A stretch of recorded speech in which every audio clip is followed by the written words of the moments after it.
Has India's foreign policy undergone a change? Recent turn of events, importing crude oil from Russia, and more recently, the bilaterals with Iran for the Chabahar port. What does it all signify? This and more in the latest episode of Energonomics.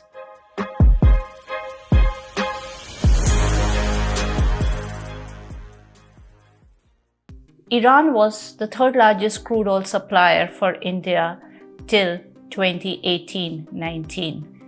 In June 2019, the US presidential administration under Donald Trump imposed fresh sanctions against Iran for its nuclear program.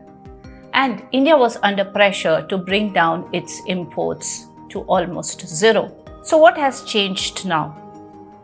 Why is India not any longer worried about the American pressure?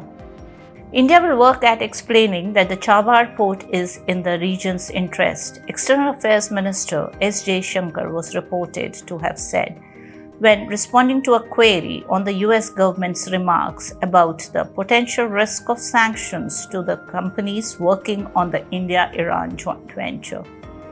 So what has brought about this change? I asked Talmiz Ahmed, former Indian ambassador to Saudi Arabia. Talmiz Ahmed was also Additional Secretary, International Cooperation in Ministry of Petroleum and Natural Gas. And this is what he had to say. It is very difficult to speculate about what were the exact circumstances that led to the latest agreement. This project has been on the table for 25, possibly even 30 years. And from time to time, there has been high-level commitment to it, starting with the time of Prime Minister Atal Bihari Vajpayee, the visit to India of President Khatami in 2003. At that time, nearly over 20 years ago, both India and Iran had committed themselves to this project. But unfortunately, in 2004, as we began discussions with the Americans on the nuclear agreement, the project was put on the back burner. It was revived again when the nuclear agreement was signed. After Trump withdrew from the JCPOA and withdrew the United States from the JCPOA, you find that, and then restored sanction, you find that India once again capitulated and went ahead. We remember that in 2016, the Prime Minister, Mr. Narendra Modi, had actually gone to Tehran, and there was a very dramatic meeting of the three leaders of India, Iran, and Afghanistan. President Ashraf Ghani had come to Tehran, and there was a very solemn commitment. And that takes you back 8 years, because once again the Americans had come in the way. But do remember one point that is different from what is happening today. At that time, during the period of Donald Trump, the Americans categorically stated that the sanctions on Iran would not cover Chabahar, and that India should go ahead with the Chabahar port because it was important for Afghanistan. And the Americans had also candidly stated that it was important that this project be proceeded with, in order to ensure that China does not expand its influence in Afghanistan. That was the background. As far as the present situation is concerned, obviously there will be a sense of despondency all across the country, a sense of uncertainty with regard to West Asia. West Asia itself is in the throes of ongoing conflict, not just in Gaza, but in different parts of the Arabian Peninsula. There will be a flurry of conspiracy theories also, speculating about what caused this dramatic tragedy. But I think the relationship is not likely to be affected by this particular tragedy. I also put across this question to Kabir Taneja, fellow at the Strategic Studies program at the Observer Research Foundation, and this is what he had to say. So on Chabahar, I completely agree with you what you're saying. It's basically the old wine in new bottle again. It's a project that started in 2003, 2004.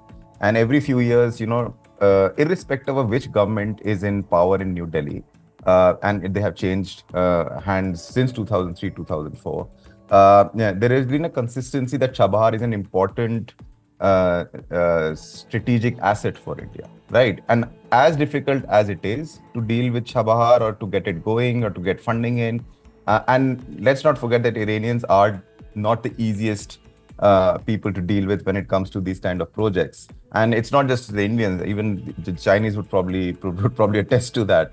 The problem with Chabahar now is that, from an India-Iran perspective, what next? Chabahar is, of course, up and running. There has been now for the next 10 years, we are going to run the port. We have put up cranes there with much difficulty that were purchased from Europe.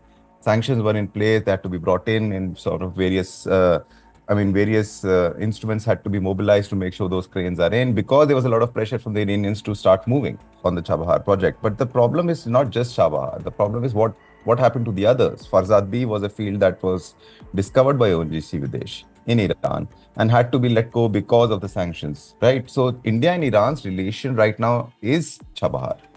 There is nothing else right now. While India lost out to its opportunity of Iran being its key oil supplier, China succeeded. In fact, ONGC Videsh's Iran project, the Farsi block which it had discovered, the fate of it is still unknown. Farsi is an offshore block in Persian Gulf, Iran. ONGC Videsh-led Indian consortium carried out exploration activities in Farsi block under an exploration service contract signed on December 25, 2002. ONGC Videsh was operator with 40% participatory interest, and other partners were Indian Oil Corporation with 40% and Oil India Limited with 20%. I asked Talmiz Ahmed and Kabir Taneja, is it too late in day for India to revive its relations with Iran? And this is what they said. Chabahar is different. Chabahar is a bilateral project between India and Iran. It serves India's strategic interest. We have been clamoring for so long for connectivity with Afghanistan and Central Asia. We have been agitating this point that Pakistan has prevented the natural connectivity that India had over several millennia. Earlier, India was linked with Central Asia as well as with West Asia before partition. Therefore, this was a route, an alternative arrangement that would enable India to reach out both to Afghanistan, which is of crucial interest for us. And as you will remember that both President Karzai and President Ashraf Ghani actively supported India's participation in the project and the development of infrastructure connectivity with Afghanistan through Iran. And then, once again, I must remind you that India had attached a lot of importance to its outreach to Central Asia. Central Asia was seen as a very major source of energy, of both oil and gas. India at that time was talking about diversifying its supplies of oil and gas, reducing dependence on West Asia, and obtaining supplies from Central Asia, particularly gas from Turkmenistan and other connectivity. India also had very strong ambitions of selling to Central Asia. And I can mention to you that I went to Kazakhstan as well as to Azerbaijan, which is not part of Central Asia, but Azerbaijan, which is part of the international North-South transit corridor. And both countries affirmed very robustly that they wanted India to be involved with projects in that region, in Central Asia and the Trans-Caucasus.